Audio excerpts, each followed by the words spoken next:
Assalamualaikum warahmatullahi wabarakatuh. Saya Novia Wahyuni dengan NIM 2305-2021 dari Prodi PPKN dari kode seksi 0225. Baiklah, di sini saya akan mempresentasikan hasil proyek akhir saya, yaitu dengan tema penyelenggaraan sekolah alam di Indonesia. Eh, ini adalah tugas untuk melengkapi salah satu tugas dari Ibu Dra Eldarni MPD.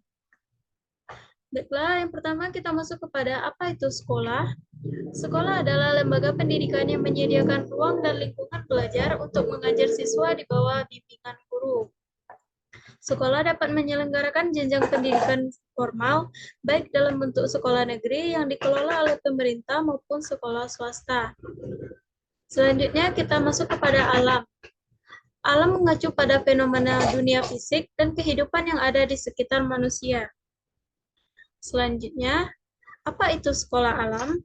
Sekolah alam adalah suatu bentuk pendidikan alternatif yang mengajarkan peserta didik untuk langsung berinteraksi dengan lingkungan alam bukan hanya dari dalam kelas, melainkan juga dari luar kelas.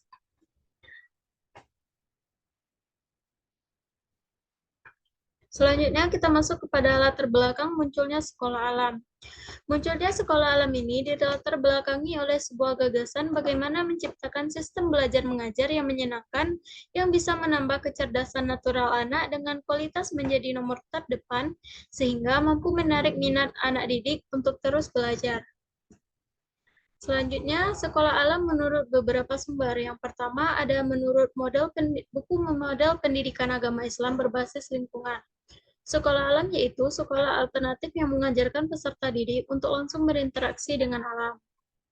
Selanjutnya, menurut artikel di Sehatku, sekolah alam adalah sekolah dengan konsep pendidikan berbasis alam, semesta, dengan kurikulum pembelajaran memiliki prinsip-prinsip berakhlak baik, pelajaran agama, dan pengembangan bakat anak. Selanjutnya, kita masuk kepada pembelajaran sekolah alam. Pembelajaran sekolah alam lebih menekankan pada proses keterpaduan manusia bersama alam yang diyakini memiliki mutu pendidikan yang lebih baik dari sekolah biasanya. Dalam pembelajarannya, konsep sekolah alam yang dipakai dengan cara belajar sambil bermain, dengan harapan orientasi fokusnya mengembangkan kelebihan yang dimiliki anak dengan metode pencarian yang tak baku dan relatif menyenangkan diterima anak dalam bentuk permainan tertentu. Selanjutnya kita masuk kepada tujuan pembelajaran sekolah alam. Yang pertama yaitu untuk mendidik manusia yang beriman dan bertakwa kepada Allah Subhanahu wa taala.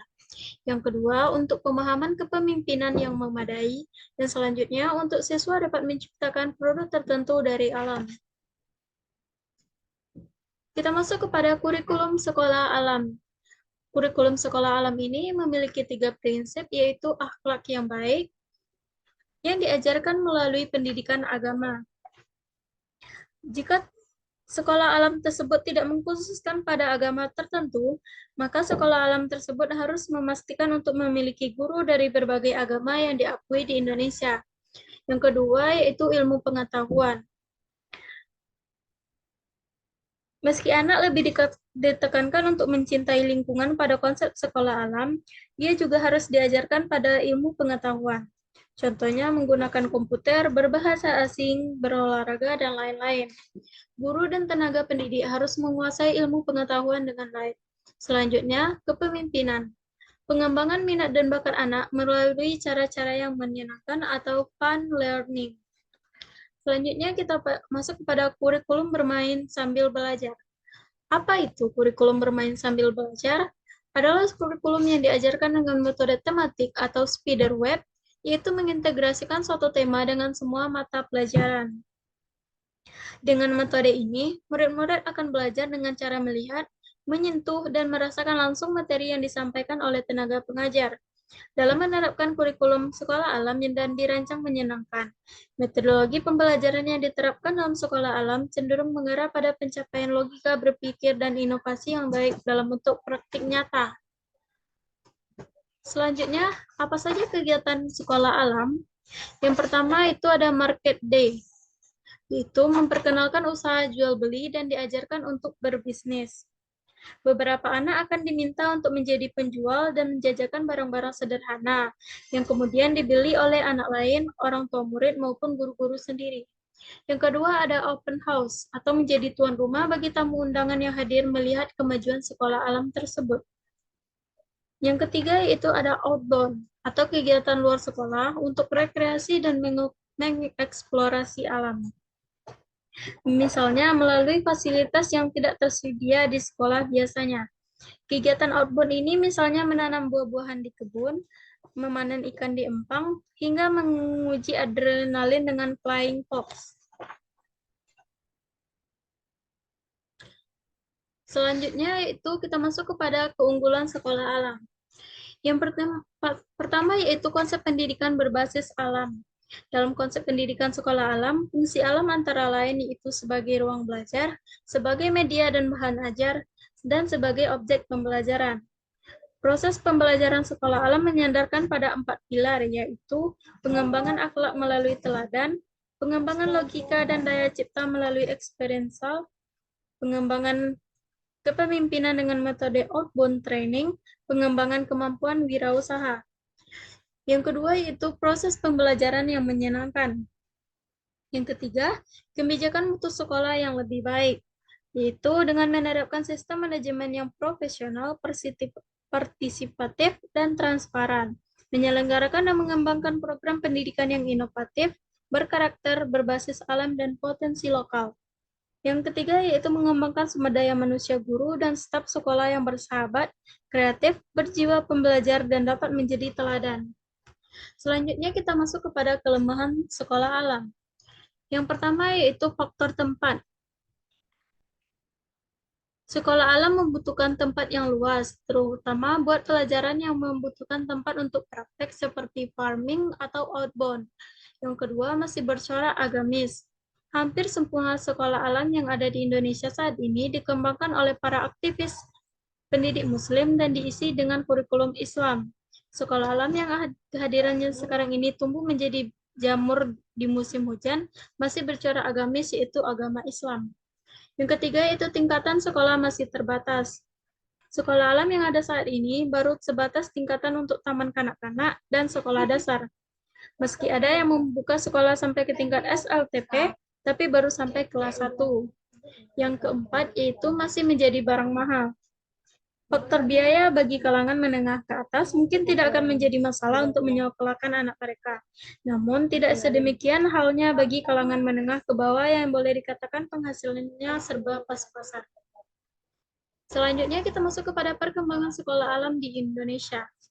Sekolah alam pertama kali didirikan pada tahun 1998 di Ciganjur, Jakarta Selatan, yang digagaskan pertama kali oleh Lendo Novo yang sejak berdirinya hingga sekarang mulai merambat ke berbagai wilayah di Indonesia. Seperti halnya pada Sekolah Alam Ciganjur yang pertama ini, menawarkan fasilitas seperti masjid, kolam renang, pendopo, gelanggang olahraga, lapangan, ruangan kelas, dan peternakan mini. Selanjutnya ada sekolah alam Kandang Jurang Doa. Sekolah ini awalnya hanya diperuntukkan bagi peserta didik presko sehingga SD kelas 4. Kemudian mendirikan jenjang pendidikan lanjutan dengan sebutan sekolah lanjutan atau SL. Selanjutnya ada sekolah alam Cikeas yang beralamat di Komplek Puri Cikeas, Jalan Dasari Natsir, Nagra Gunung Putri. Selanjutnya ada Sekolah Alam Bogor. Visi dari sekolah ini adalah menjadikan ekosistem pendidikan yang menumbuhkan setiap anak, dan misi yaitu menumbuhkan generasi yang berakhlak produktif dan bahagia serta mengembangkan model kelas tanpa batas dengan pemanfaatan potensi komunitas. Selanjutnya ada Sekolah Alam Depok. Sekolah Alam Depok ini ada beberapa juga, yaitu pertama Sekolah Alam Depok yang merupakan lembaga pendidikan yang bekerja sama dengan orang tua untuk mengeluarkan kemampuan terbaik siswanya. Yang kedua, Sekolah Alam Kebun Tumbuh Depok, yang bertujuan untuk membangun generasi penerus bangsa yang berakhlak mulia dan cerdas. Yang ketiga itu Sekolah Dasar Alam Depok, yang merupakan sekolah dasar swasta di Depok yang menawarkan pendidikan berbasis alam. Kita masuk kepada Sekolah Alam Tangerang. Ada beberapa juga. Yang pertama yaitu Sekolah Alam Tangerang yang berada di Jalan Raya Hasyim Asyari. Yang kedua, Sekolah Dasar Alam Tangerang yang menawarkan pendidikan berbasis alam yang bertujuan untuk mengembangkan siswa yang bermoral, berpengetahuan, dan terampil. Yang ketiga yaitu Sekolah Alam Tangerang Mekar Bakti yang menyelenggarakan pendidikan berbasis alam, mengembangkan peserta didik yang berbudi luhur, berilmu, dan terampil. Selanjutnya ada Sekolah Alam Bintaro, lingkungan belajar yang memadukan kesenangan dan pendidikan. Selanjutnya, kolaborasi dengan orang tua dan guru serta pemangku kepentingan lainnya. Selanjutnya, itu komitmen untuk menyelenggarakan pendidikan berbasis alam yang menumbuhkan individu berbudi luhur, berpengetahuan, dan terampil. Kita masuk kepada yang terakhir, yaitu Sekolah Alam Bekasi. Sekolah Alam Bekasi menggunakan kurikulum sekolah alam sebagai kurikulum utama dan dipadukan dengan kurikulum Diknas dalam proses belajar mengajarnya. Kita masuk kepada jenis-jenis sekolah alam. Sekolah alam adalah pendekatan pendidikan yang menekankan pada pembelajaran di alam terbuka dan interaksi langsung dengan lingkungan alam. Beberapa jenis sekolah alam yang umum ditemukan yaitu pertama, sekolah alam tradisional. Adalah sekolah yang mengadopsi pendekatan pembelajaran di alam terbuka sebagai bagian penting dari program pendidikannya. Yang kedua yaitu sekolah hutan.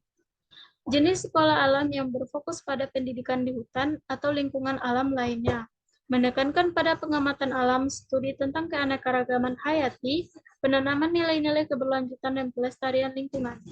Selanjutnya, sekolah permakultur. Mengintegrasikan prinsip-prinsip permakultur ke dalam program pendidikan mereka. Permakultur adalah sebuah pendekatan desain sistem yang berkelanjutan yang menggabungkan pertanian organik, arsitektur, dan pola kehidupan berkelanjutan lainnya. Selanjutnya, sekolah laut. Jenis sekolah alam yang berfokus pada pendidikan tentang lautan dan ekosistem maritim. Selanjutnya, sekolah petualangan. Menggabungkan pendidikan dan kegiatan petualangan di alam terbuka, yang menawarkan kegiatan seperti hiking, panjat tebing, rafting, dan camping. Selanjutnya, sekolah pertanian. Berfokus pada pendidikan tentang pertanian organik, berkelanjutan pangan, dan kehidupan perdesaan. Selanjutnya, sekolah ekologi. Menekankan pada pendidikan tentang ekologi dan hubungan antara makhluk hidup dan lingkungan. Mempelajari interaksi antara organisme hidup, rantai makanan, dan daur ulang materi, dan konservasi sumber daya alam. Yang terakhir yaitu ada sekolah ramah anak. Jenis sekolah alam yang menempatkan kebutuhan dan kepentingan anak-anak sebagai fokus utama. Kita masuk kepada problema dan solusi sekolah alam di Indonesia. Problema yang pertama yaitu keterbatasan aksesibilitas. Solusinya, pemerintah dan lembaga pendidikan dapat bekerja sama untuk memperluas jangkauan sekolah alam ke daerah-daerah terpencil melalui program subsidi atau pengembangan sekolah alam berbasis komunitas di daerah pedesaan. Selanjutnya yaitu kurikulum dan akreditasi. Solusinya, perlu kerjasama antara pemerintah dan sekolah alam untuk mengembangkan kerangka kurikulum yang menggabungkan aspek lingkungan keberlanjutan dan pembelajaran di alam terbuka. Selanjutnya yaitu pelatihan guru. Pemerintah dan lembaga pendidikan perlu menyediakan pelatihan khusus bagi guru untuk memperoleh pengetahuan dan keterampilan yang diperlukan untuk mengajar di sekolah alam. Yang keempat yaitu ada pembiayaan. Pemerintah dapat memberikan intensif atau dukungan keuangan kepada sekolah alam seperti pemberian dana hibah atau program subsidi. Selanjutnya itu kesadaran masyarakat. Melalui kampanye sosialisasi dan edukasi, perlu dilakukan meningkatkan kesadaran masyarakat tentang pentingnya pendidikan di alam terbuka. Begitulah pemaparan materi dari saya dan dapat saya tarik kesimpulan bahwasanya modal sekolah alam yang dikembangkan sekarang ini dapat menjadi alternatif untuk membangun generasi berkarakter yang dilandasi intelektual, moral, spiritual, serta keterampilan hidup. Dan di sini saya dapat memberikan saran yaitu memprioritaskan pembentukan karakter dan pengembangan keterampilan siswa, menerapkan pendidikan agama, dan metode pembelajaran sesuai dengan kebutuhan dan kemampuan siswa, pengembangan kurikulum yang lebih bervariasi, pelatihan dan kesediaan guru, dan koordinasi dengan pihak lain untuk mendukung proses belajar mengajar. Baiklah, sekian presentasi proyek saya tutup dengan membacakan wassalamualaikum warahmatullahi wabarakatuh.